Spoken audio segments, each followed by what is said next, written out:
Hello guys, आप लोगों का स्वागत है हमारे न्यू धमाकेदार वीडियो में। आज हम लोग बात करने हैं निबंध लेखन के बारे में। आज हम लोग इसके साथ ये भी बात करेंगे कि निबंध होता क्या है और इसकी परिभाषा क्या है।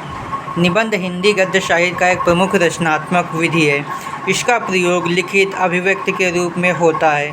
हिंदी में निबंध शब्द का निर्माण नि प्लस बंध के संयोग से हुआ है।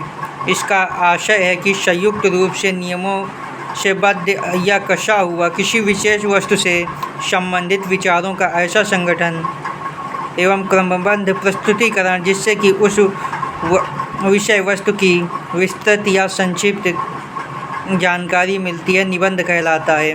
हिंदी के सुप्रसिद्ध समीक्षण आचार्य रामचंद्र शुक्ल ने निबंध को गद्य की कसौटी माना है। निबंध के लिए एक विशिष्ट रचनात्मक अभिव्यक्ति कौशल की आवश्यकता होती है। इसके अंतर्गत लेखक के दृष्टिकोण तथा उसकी भाषा शैली का विशेष महत्व है। निबंध के अंग, भूमिका या प्रस्तावना। इसके अंतर्गत निबंध की विषय वस्तु का परिचय दिया जाता है। यह निबंध का प्रारंभिक भाग होता है।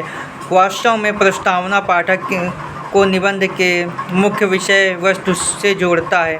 मध्य भाग अथवा विषय विस्तार, यह निबंध का मध्य भाग होता है। यही निबंध को सर्वाधिक महत्वपूर्ण भाग भी होता है, क्योंकि निबंध का प्रभाव क्षमता इसी भाग की सफल एवं सर्वोच्च प्रस्तुति पर निर्भर होती है।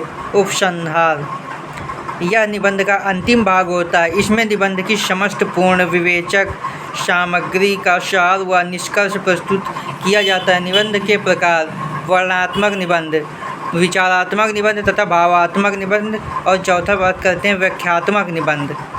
अब इसके साथ हम लोग बात करते हैं वर्णनात्मक निबंध के बारे में। वर्णनात्मक निबंध में वर्णित विषय में प्रत्येक बिंदु पर बड़ी सूक्ष्मतापूर्वक वर्णन किया जाता है। इस निबंध में वर्णन की प्रधानता रहती है। इन्हें विवरणात्मक निबंध भी कहते हैं, जैसे मेरे सपनों का भारत, यात्रा वृत्तांत, भारत की ऋतुएं, भारतीय त्यौहार, होली, दीपावली, दशहरा आदि।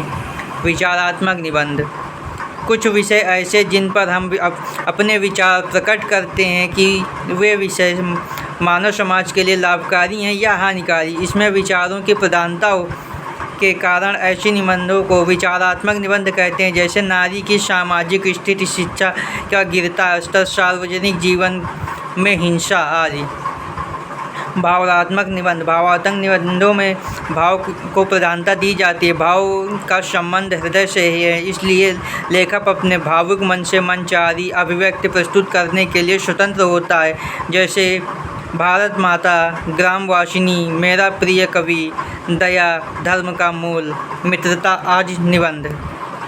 अब इसके साथ गाइस हम लोग आगे आपको यूं ही अपडेट देते रहेंगे, और यूं ही अपडेट के लिए हमारे चैनल को सब्सक्राइब करें। मिलते हैं अगले ऐसे इंटरेस्टिंग वीडियो में। तब तक के लिए टाटा बाय बाय।